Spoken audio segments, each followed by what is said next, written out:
Welcome back to the channel, welcome back to our new video. আশা করি সকলে ভালো আছো, সুস্থ আছো। আমরাও ভালো আছি, সুস্থ আছি।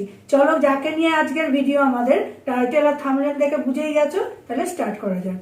তাহলে হাওয়াতে ম্যান্ডির দার্জিলিং ভ্রমণ শুরু হয়েছে। দার্জিলিং এ হঠাৎ করে ছুটতে হলো, যেটা যাওয়ার কথা ছিল অক্টোবর মাসে, 2 মাস পিছিয়ে আনতে হলো, ছুটতে হলো। এর ভেতরে একটা রহস্যজনক গন্ধ পাচ্ছ না তোমরা? হয়তো বলবে তোমরা কন্ট্রোভার্সি করে করে তোমাদের সবকিছুতে রহস্য মনে হয়, তা নয়।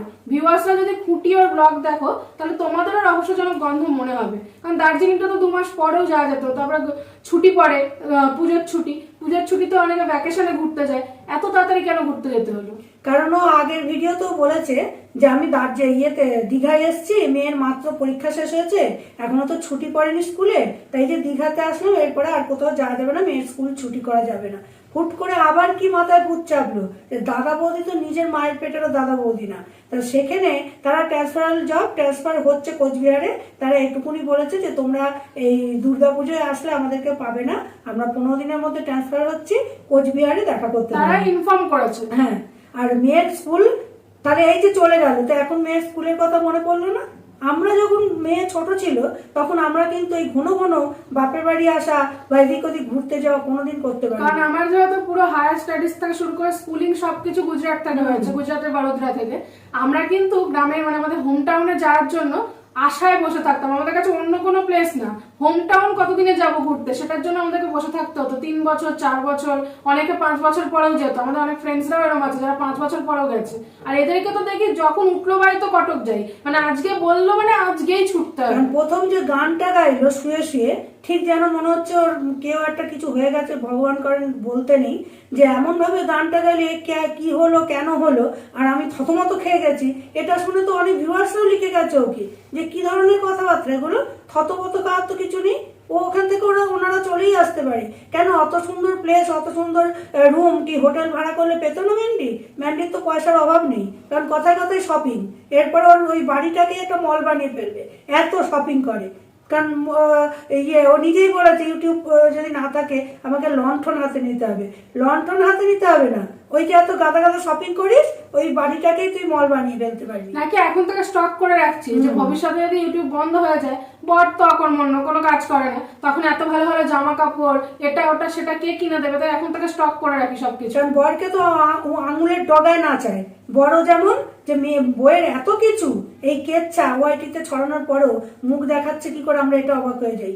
যে সেখানে শাশুড়িকে দেখে যে কোনো ভিউয়ার্সদের মনে হয়েছে নিশ্চয়ই যে ও এদিকে বলছে আমি অসুস্থ, রান্না করতে পারছি না, জ্বর আসছে, ভালো লাগছে না, ঘরে বসে থাকে, শুয়ে থাকে।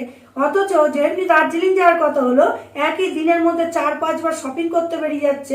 একবার মেয়ের স্কুল থেকে মেয়ে বাড়ি আনছে, একবার শাশুড়ি রান্না করেছে খেতে যাচ্ছে। সেখানে তোমরা ফলো করেছো, শাশুড়ি কিন্তু এবার হাসি মুখ নেই। তাদেরও ইচ্ছা করে যে আমার হাজবেন্ড মানে ওর শ্বশুর অসুস্থ, ছেলে কি করলো, বাবা মার দিকে না তাকিয়ে বইয়ের কথা নাচছে। কারণ ওই ঘন ঘন জামা কাপড় পাবে না, তো ঘন ঘন খেতে পাবে না, ঘন ঘন ঘুরতে পারবে না, যার জন্য ওই নোংরা বউকে মেনে নিয়েছে। কারণ দাদা বৌদির সাথে কোচবিহারে গিয়েও দেখা করা যেত, আর দার্জিলিং এ কিছুদিন পরেও যাওয়া যেত। যেখানে শ্বশুর অসুস্থ, তোরা পারতিস নাকি যে কিছুদিন এখানে থেকে যেতে? আর দার্জিলিং, কাশ্মীর, বেশিরভাগ জায়গাতেই মানুষ যাই হচ্ছে অক্টোবর নভেম্বর ডিসেম্বরের দিকে, যখন উইন্টার সিজনটা পড়ে। ওটা হচ্ছে সব মানে প্রতিটা মানুষ ওই সময় ঘুরতে যায়, একদম সিজনে। তোরা কেন গেছিস? প্রথমত তো তোদের হোটেল খরচা বাঁচানোর জন্য, কারণ সিজনে গেলে অনেক খরচা পড়বে। আর দ্বিতীয়ত তুইও একখানা গায়ে পড়া হাওয়াতে মেয়েছিলে, আর তোর এই যে সোনা দাদা ভাই আছে তারও তো দেখলাম ভিডিও, তার হাব ভাবেই বোঝা যাচ্ছে যে সেও তোর মতোই গায়ে পড়া। দুজনের ভালো মিলেছে, মানে সোনা দাদা করে একদম মনে হচ্ছে নিজের মায়ের পেটের দাদা। আর ওখানে একটা কথা এমন বলে ফেললো কি ব্লু টি খাওয়াবে বলেছিল, গ্রিন টি শুনেছি, ব্লু টি খাওয়াবে বলেছিল, সোনা দাদা তো মনেই পড়ছে না। তারপরে হলো নীলকণ্ঠ ফুল নাকি শুকিয়ে চায়ের সঙ্গে দেয়, সেটাকে ব্লু টি। সে মাত্র গেছিস, তোরা কদিন থাক, দেখ খাওয়ায় কিনা। মানে হাওয়াতে পানার একটা লিমিট থাকা উচিত। বাড়িতে থাকলেও তাই করিস, খাওয়া, ঘুম, ঘুরে বেড়ানো, এমনকি এয়ারপোর্টে গিয়েও হোক বা যে কোনো জায়গায়। দার্জিলিং এ নেমে লাঞ্চ করবি, সেখানে চিকেন খাচ্ছিস আবার আমলেট, কারণ বাড়িতে খেতে পাস না তুই। যে অষ্টক্ষণ দেখবো শপিং আর খাওয়া, শপিং আর ঘুমানো, হ্যাঁ, আর না হলে অসুস্থ।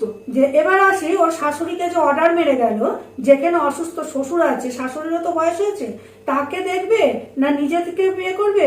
ওই একটা পোষ্যকে যে ওনার দায়িত্বে রেখে গেছে, যে মানুষটা মাছ হয়, মাংস ছোঁয় না, তাকে হাত দিয়ে না মারতো, চামচ দিয়ে যতই মারুক গন্ধটা তো যাবে নাকে। সেখানে বলছে না আমি করে গেছি, মা চামচ দিয়ে মেখে দেবে। তারপরে কি ডাইপার পরিয়ে রাখা হবে, ডাইপারটা যখন খুলে ফেলবে তখন তারও তো ঘেন্না লাগতে পারে, কারণ তার ঘরে তো আর পোষ্য নেই। তারপরে পোষ্যটাকে দিয়ে কি বললো ভিউয়ার্স, তোমরা শুনেছো, আর কারোর বাড়িতে পোষ্য নেই, তারা যেন ভ্যাকসিন দেয় না। ও শিখিয়ে দিচ্ছে, এই শোনো তোমরা কমেন্ট করো কারা কারা এগুলো করো না, এগুলো কিন্তু খুব জরুরি। তোকে বলি, তোর হাজবেন্ড ঠোকা খেয়ে খেয়ে এবার দেখিয়েছে যে বছরে কতবার ভ্যাকসিন দিতে হয় বা কিভাবে একটা পোষ্যকে রাখতে হয়। তোরা নিজেরা এসি রুমে থাকিস, ওকে তো সিঁড়ি রুমে ফেলে রাখিস অষ্টক্ষণ, বমি করবে পায়খানা করবে এসের জন্য, তাকে তো এখনো কোনো কিছু শেখাতে পারিসনি। ওই যে সৌহার্দ্যদের ইনসাইড আউটের কুলপিকে নিয়ে এত কথা উঠেছিল, সেখানে দেখেছো কুলপির বার্থডের আগে কিভাবে তাকে একটা মানুষের বাচ্চার মতো গ্রুমিং করানো হচ্ছে। সব পেট লাভাররা কোথায় গেল যারা এত কথা সৌহার্দ্যকে বলেছিলে? তাহলে এদের ব্লগ দেখে কোনো কমেন্ট হচ্ছে না কেন? সৌহার্দ্যর ঘরে পোষ্য কুলপি, সে তার নিজের সন্তানের সঙ্গে ওই ঘরে শোয়। তোমরা তাকে শেখাতে যেও না, তোমরা শেখো আগে। তারপরে টয়লেট পেলে বা পটি করতে হলে কুলফিও কিন্তু ওয়াশরুমে বাইরে দাঁড়িয়ে থাকে। সেদিন আমি নিজে ব্লগে দেখেছি যে সহদ্রতা বারবার বলছে রিহুকে যে ওপেন দা ডোর, ওপেন দা ডোর, দাদা যেতে চাইছে। যে ওইরকম ভাবেই কিন্তু নিজে যদি ম্যানার্স হয় ভেতরে, তাহলে বাচ্চাকেও সেখানে যায়, পোষ্যকেও সেখানে যায়। ম্যান্ডি তো নিজেই ম্যানার্সলেস, তাহলে সে শেখাবে কি? ম্যান্ডি সমানে কন্ট্রোভার্সি ছুটছে সুতোপাকে। সুতোপা বললেই সেখানে অনেক ভিউয়ার্সরা লিখে আসো বা ক্রিয়েটাররা যে কেন খোঁচা দিল। খোঁচা দিতে হয় না, সুতোপা কি দেখাবে কেন ওর পোষ্যকে কি করছে?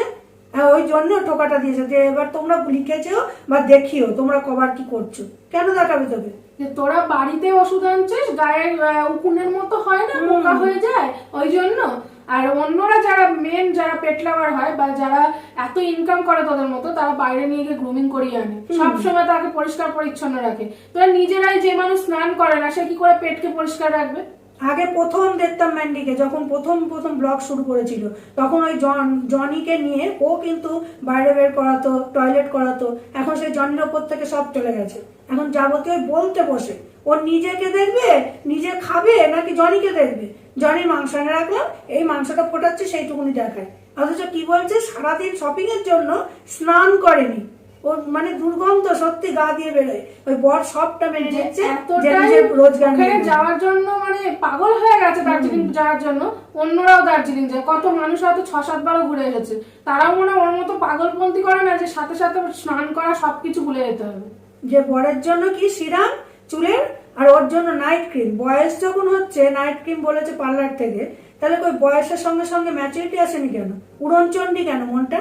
অষ্টক্ষণ উড়ে উড়ে বেড়াবো, কখনো ঘরে মানে পেছন বসে না, পেছনটা বসালেই স্প্রিং এর মতো লাফায়, কতক্ষণে উড়ে যাবো। যে মেয়ের পড়াশোনা কি স্কুল বুঝি না, প্রতিটা স্কুল কলেজে 70 থেকে 80% ইয়ে থাকে, অ্যাটেন্ডেন্স রাখতে হয়। সেখানে দেখি সবসময় মেয়েকে নিয়ে, মেয়ে তো যায় না অবশ্যই সবসময়, যাই হোক ইয়েতে মন্দারমণি গেল, দার্জিলিং গেল, মন্দারমণি গিয়েও অতগুলো দিন অ্যাবসেন্ট হলো। আবার দার্জিলিং যে কতদিনের জন্য গেছে অনির্দিষ্টকালের জন্য, কারণ বলেই দিল যে এই যে এসেছি অনেক দিনের জন্য, আমরা একটু রিলিফ পেলাম। তো সেখানে গিয়েও তো স্কুলটা অ্যাবসেন্ট হচ্ছে। টিউশন তো মানে ডকে উঠেছে।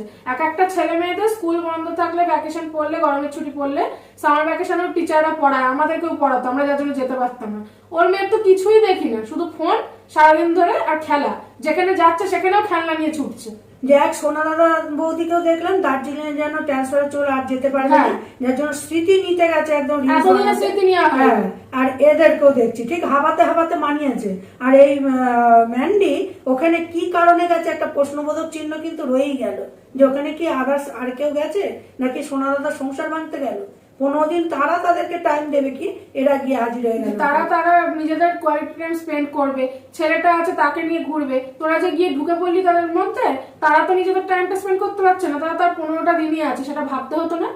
যে ওখানে গিয়ে সুই ধাগা কানের, কোথায় পায়ের তোরা, একটা জায়গায় টুরিস্ট কোথাও ঘুরতে গেলে ওরকম ধরনের সাজগোজ শুধু একেই দেখছি। ওর শপিং করতে কি সুই ধাগা কানের, পায়ের তোরা মোটা, টি শার্ট পরলেই স্টাইলিশ হওয়া যায়। যারা ওই যে বলে না টাকা থাকলেই হয় না, নিজেকেও সেরকম প্রেজেন্টেবল করতে হয়, যেটা ম্যান্ডির মধ্যে নেই। তাহলে তোমরা বলো সুরাটে গিয়ে মা মেয়ের জন্য লেহেঙ্গা কেন কিনলো না? তখন তার পয়সা নেই, আর এখন কি করে এত পয়সা এসে গেল? তারপরে মেয়েকেও তো একটা সেট, নিজে যখন কেনাকাটা করে তখন গাদা জামা কাপড় কেনে, মেয়েকে নিয়ে গেছে একটা প্যান্ট একটা টি শার্ট, তাও বলছে ওকে তো নিয়ে আমি মলে যাইনি, ওর যদি না হয় চেঞ্জও করাতে পারবো না। কারণ মেয়েটাকে সাথে নিয়ে বেরোলে কি প্রবলেম হতো, ও তো ঘরেই পড়ে থাকবে। দাদা বৌদিকে হাতে রাখার জন্য টাইটান ওয়াচ, আর তার বাচ্চাটার জন্য একদম পাতি টাইপের একটা, ওই জন্য কি বৌদিরটা প্যাক করা আছে, দাদারটাও প্যাক করা কিনা দেখলাম না। তাহলে একটা নিশ্চয়ই ওয়াচ নিয়েছে টাইটানের, আর বাকি হচ্ছে পাতি বাইরে থেকে দোকান থেকে কিনেছে লোকাল মার্কেটে। এই তোর স্বভাব।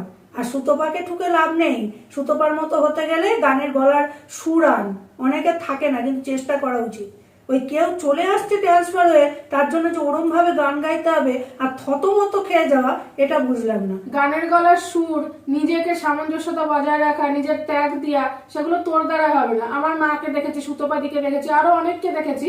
ইচ্ছা কিন্তু সবার হয় যে আজকেই বললে আজকেই ঘুরতে বেরিয়ে যায়, সবাই সবসময় আজকে বললে একটা কিছু কিনতে যাই, আমাকে তো বুঝতে হবে যে আমার তুই কিন্তু পুরো ইউটিউবের টাকাতে এত উড়ে বেড়াচ্ছিস, তোদের কিন্তু আদার্স ভাবে তুই অন্য কিছু স্টার্টও করছিস না, যে দুম করে যদি ইউটিউব বন্ধ হয়ে যায় তখন কি করবি? না হাজবেন্ডের ভালো চাকরি আছে, না তুই কিছু করে খেতে পারবি ইউটিউব ছাড়া। যে ওই তোর যে বান্ধবীটা রিয়াঙ্কা, সে তাকে দেখ আর তুই দেখ, পুরো ডিফারেন্স, আকাশ আর পাতাল। সেও তার বাড়ি করেছে, তার বর বেরিয়ে গেলে সে ওঠে কোন টাইমে, উঠে স্নান করা, পুজো করা। ওই তোকে তো একদিনও দেখলাম নরম ভাবে। আর যখন তোরা এখানে থাকিস তখন ওদের বাড়িতে সবসময় প্রতিটা সংসারে ঢুকে পড়িস, ওরা ওদের টাইম কাটাবে না, ওখানে ছুটে যাস যে বাড়িতে ভালো লাগছে। তোদের বাড়িতে কিন্তু এখন কাউকে দেখা যায় না। আবার যখন ঘুরতে যাস তখন কিন্তু ওদেরকে সাথে নিস না, টাকা তো ওদেরও আছে, ওরাও তো বলতে পারে যে আমরা তোদের সাথে ঘুরতে যাবো, তখন কিন্তু ওদেরকে সাথে নিস না। এই হচ্ছে তোদের সব। তোপার গানের গলা আর তোর গানের গলা, কেউ একটা ট্রান্সফার হচ্ছে বলে এরকম ভাবে গাইতে হবে, এ কি হলো কেন হলো, এরকম ভাবে গানটা তো এরকম হয়, এ কি হলো কেন হলো কি যে হলো জানি না, এইরকম হবে। আমাদের হয়তো সুর আছে, সুর সবার থাকে না, কিন্তু একটা স্টেপে স্টেপে তো গাইতে হবে। এখনো সময় আছে সুদরা, নিজের মধ্যে ম্যানার্স আন, মেয়েটাকে ম্যানার্স শেখা। তাও ও তো মাঝে মাঝে তোকে এমন একটা দেয়, ওই ঠিক আছে যে মাকেও ছাড়ে না, মাঝে মাঝে দিয়ে দেয় আচ্ছা মতো শুনিয়ে। ও কিন্তু একটা বাচ্চা মেয়ে, ওর যা ম্যানার্স বা ওর যা ট্যালেন্টেড দেখছি, ও প্রথম ফ্লাইটে চড়ছে, তাও কিন্তু একটা স্মার্টনেস দেখছি। হাওয়াতে পারেও পারেনি। আর তোকে তো ঠুকে দিল, এই চা বাগানটার করে তোমরা লালা লালা করেছিলে না, এরপর ওই মেয়েই তোকে বলবে যে বাবা ওই মাকে ছাড়ো, এইটাই হবে তোর জীবন। আর সবসময় কোনো জায়গায় গিয়ে অসুস্থতা লাগে, তাই মেয়ে বলেছে অসুস্থতা লাগে, তাহলে থাকো এখানে পড়ে, অসহ্য। তাও লজ্জা নেই ভেতরে। একটু শুধরা নিজেকে। আর আবারও বলছি ভিডিও শেষ করার মুহূর্তে, যে একটা কোশ্চেন মার্ক থেকেই গেল, যে ম্যান্ডি আদৌ দাদা বৌদি ট্রান্সফারের জন্য তোলা হয়ে গেল নাকি অন্য কোনো কারণ আছে। তো চলো, এইটুকুনি আমাদের বলার ছিল। যদি ভালো লাগে তাহলে লাইক কমেন্ট করো, খুব ভালো লাগলে শেয়ার করে দিও।